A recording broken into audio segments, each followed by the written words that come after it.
Du coup on a fait toute l'étape de nuit, on est arrivé à 4h du matin, on s'est couché, on a dormi 3 heures, on est reparti. Non, on s'est couché à 6h du matin, on est reparti à 9h. Là on fait qu'une étape aujourd'hui, 7 km. On se régale.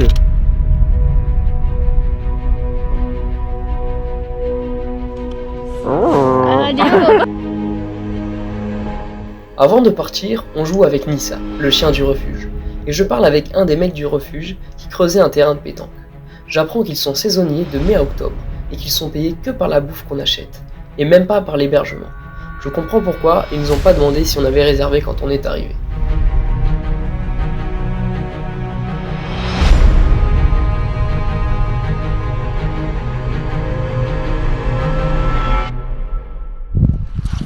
Ça ferme bien fou. Place aux feuilles.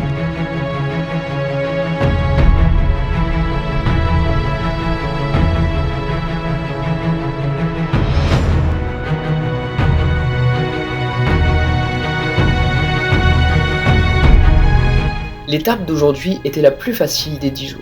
Environ 9 km et 800 mètres de dénivelé positif, le tout en 6 heures. Théoriquement, on devait enchaîner la première étape avec celle-ci. Mais comme on était parti de nuit et qu'on n'avait pas beaucoup dormi, on a décidé qu'il nous fallait du repos avant d'attaquer les étapes les plus dures du GR20 qui nous attendent dans les jours à venir. Déjà voici comment tient mon bâton, avec un bout de bois pété à l'intérieur, sinon il est cassé. Ensuite, voici mes chaussures. Voilà la gueule de mes chaussures. Ça fait 1 jour qu'on est parti, c'est bon pour vous? C'est bon pour vous? Le moment tant attendu de la journée.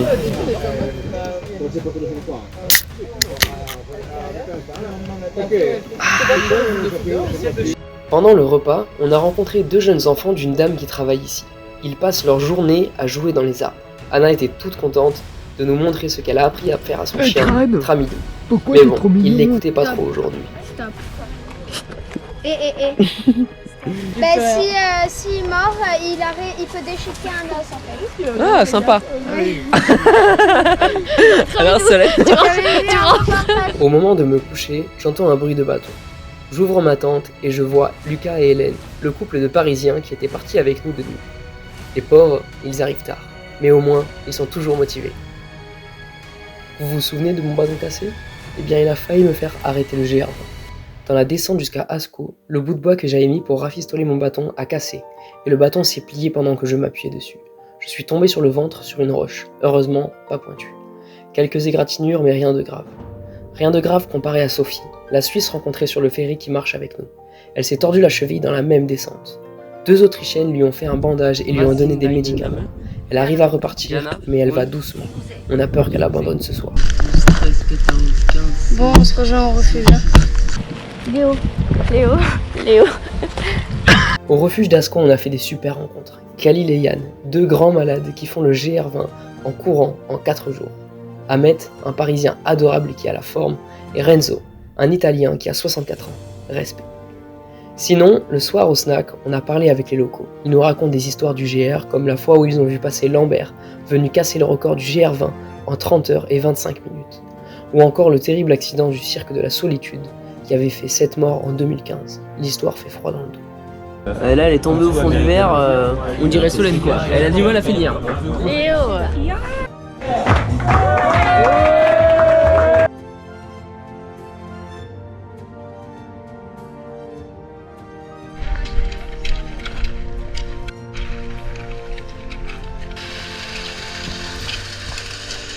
Jour 3, le plus beau jour selon moi.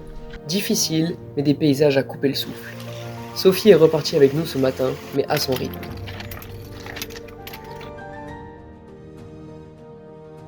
C'est trop beau, putain! Ça va, ça?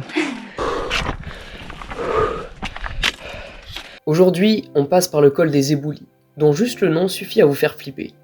Hier, les locaux du snack nous ont dit que cette montée était la plus dangereuse du GR, et qu'il y avait des éboulis tous les jours à cause des personnes qui dérapent en grimpant. Ils nous ont aussi donné un super conseil.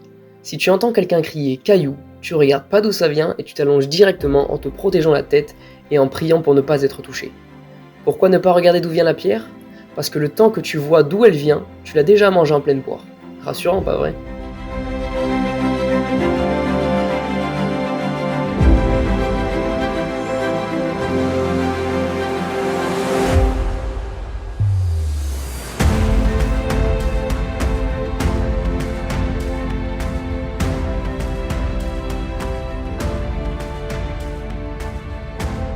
On a finalement passé ce col sans souci et on a fait l'ascension du Monte Cinto, la plus haute montagne de la Corse, culminant à 2712 mètres d'altitude. La vue y est remarquable là-haut. Je t'aime, papy!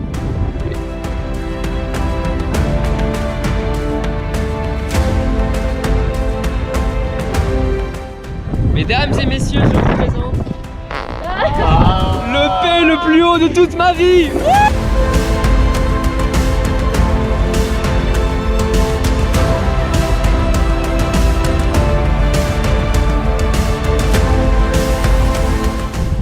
C'est une très bonne pâte de fruits.